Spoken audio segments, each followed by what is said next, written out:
I gave it a cheeky little title, The Little House That Could. And this is it. It's a cape, an old dated cape in Kenilworth. We did a few years back. It was the first ever at-a-level, or people call them pop tops. So we converted an old dated cape to a colonial. And I'll tell you a little bit about myself and my background. I'm a licensed agent. That's my professional headshot. I went and did that after I came here for the first time about 8 months ago. I said that was the first thing I wanted to do so I could write my own offers and go on MLS and find deals. So I went and did that, and that's where that picture came from. But my background is in finance. I had a bunch of horrible corporate and financial services type jobs. And that was the last time I spoke in front of a group, by the way, like seven years ago, so bear with me. And over the course of about 7 or 8 years, I did that while going to school. So I have an MBA in financial markets and a Master's of Science in Real Estate Finance from NYU. And recently decided to, well, about 5 or so years ago, decided to scratch the entrepreneurial itch. And I opened a restaurant, which I ran and later sold a year ago. So that was what I did for the first 5 years. And this is my new business, Dasilva Homes, which I'm going to say we a lot. And that's my brother and I and my father and uncle. My father and uncle have a contracting background. I've done this for 30-ish years. And my brother and I are just now getting into it. The specific deal I'm talking about is the dated cape I just showed you a picture of. We got it it was an exclusive listing with a local realtor that had seen work that we had done in town in the past and brought us this deal. We moved on it all cash. We self-financed the deal. No contingencies. We just, everything we buy, we do that way. It gives us a leg up and we move fast, and that was how we got that one. It was your typical 1950s cape. They're usually 2-bed, 1-bath, or 3-bed, 1-bath. This one was just that, hadn't been updated in 50 years. And the decision was made, this was the call, was do we go with at-a-level or we do a cosmetic flip? And with the cosmetics on a house that old, nothing's really cosmetic. You're gonna have to go in and do a lot of this stuff anyway. So what we decided to do was try our hand at an at-a-level. So the scope of work on an at-a-level is, for those of you that don't know, you're essentially taking the roof off and going up 1 story. So you're doing everything. You're going to need architectural drawings and permits because you're going to have to account for the added load of the 2nd floor. Demo is obviously going to be pretty extreme. In the house that we showed you, we took 5 30-yard dumpsters out of that house. It's anywhere from 4 to 7 on the house we're doing now. We're doing a really big one. Framing, roof, siding, everything's got to be done new. We try and salvage the foundation and the 4 outer walls on the 1st floor, but that doesn't always happen. Once you get in there, you see a lot of rot and things like that. And in the case of this house, I think we managed to save like 2 of the 4 outer walls. New roof, obviously, we do new siding. Electrical, plumbing, HVAC, everything else is new. The house has to be replumbed from start to finish. We don't really salvage any of that stuff. New drywall, paint, trim, everything, all new doors and windows. This is all very atypical of the deals that we do, and on this house, this is exactly the way it went down. And where we think we add a lot of value is landscape and hardscape. We do on every house before we sell, and I think it really helps the curb appeal and it helps move the house. So I'll show you a couple of pictures of the one I'm presenting today. When we did this was a couple years back, so I wasn't directly involved. I was still running the restaurant, so I wasn't as diligent as I should have been about pictures and keeping track of the numbers. So you'll see on the left are always pictures of this specific deal, but on the right, the 2 smaller ones, when I didn't have good pictures of the house, that's where I subbed in some other pictures to kind of give everybody a feel of what we do, and they're all atypical of the same thing. So I'll give you guys an idea. The baths before.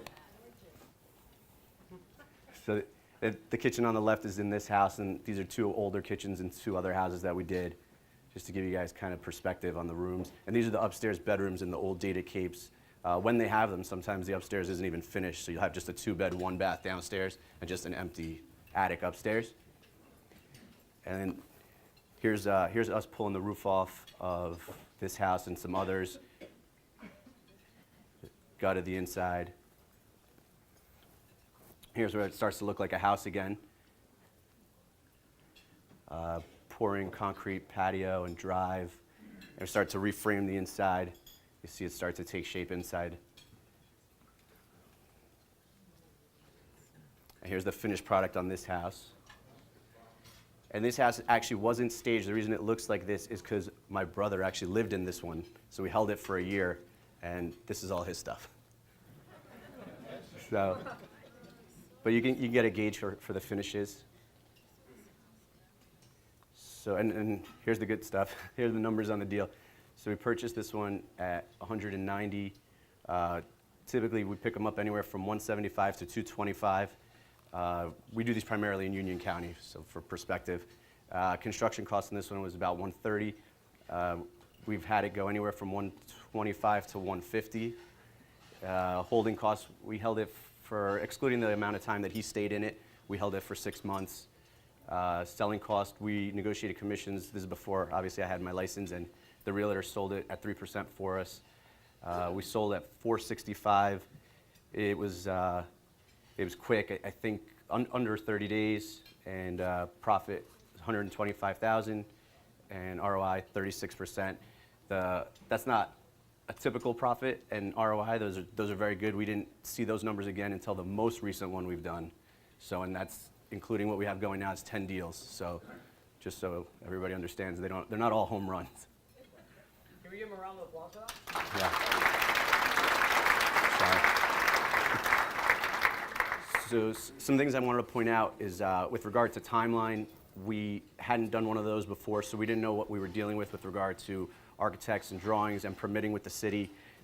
We burned some time there. Overall, I think just always expect timeline's going to go over. At this point, we've got it systematized, so that doesn't happen. And that kind of ties into the next point is with building systems around what you do. Make sure that you know what's the next step in the process and that those tradesmen or contractors are ready to go, so there isn't a lull. Especially if you're using borrowed money, which in our case, we're fortunate that we weren't.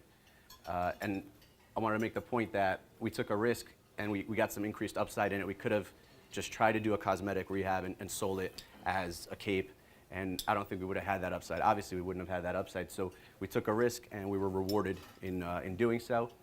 And then just the one thing I want to leave everybody with is just take action, you know, regardless of what you're doing. Like, as much as you may come, like my goal when coming here the very first time was to not come every month and give you guys the same intro. You know, when I sat at the table, I wanted to say, this is what I did, this is who I spoke to, this is what I've been working on.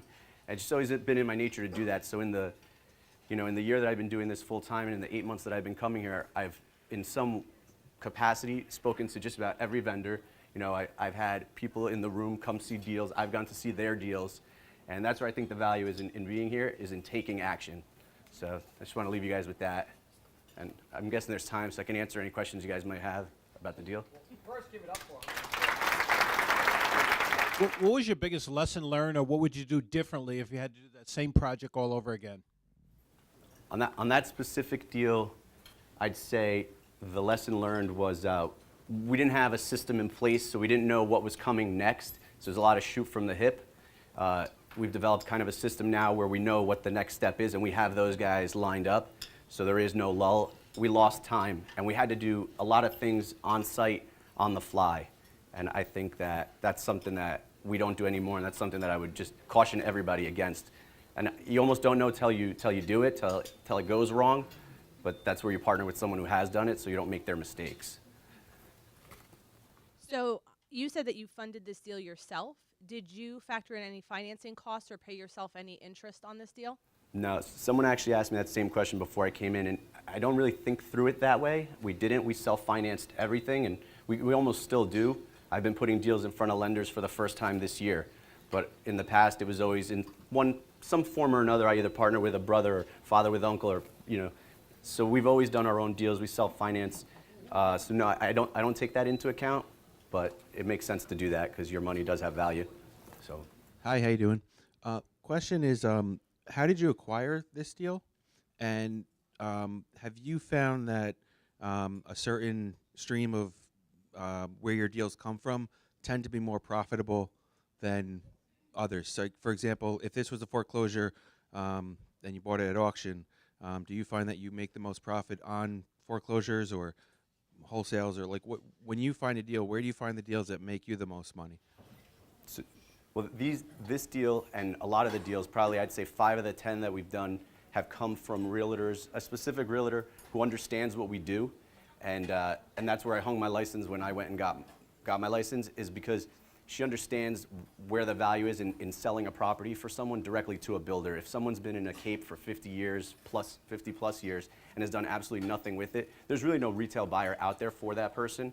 So rather than drag them through that process, what this realtor does is just kind of manages expectations, so they realize that to get money, to not have it fall out of escrow, what you really need to do is sell to a builder. And that's where the relationships are, and we've worked with a couple of realtors now that understand that, and when they find deals that fit, they bring them to us. And now we're not the only ones doing this in Union County. I'm sure there's probably people in this room that are doing the same thing. I know there are. So those realtors are showing us all those same deals. But that's where I think the value is. And even with access to MLS, I still can't get them as fast as some of these guys can, because they kind of have their ear to the ground. They're known in town. So thank you.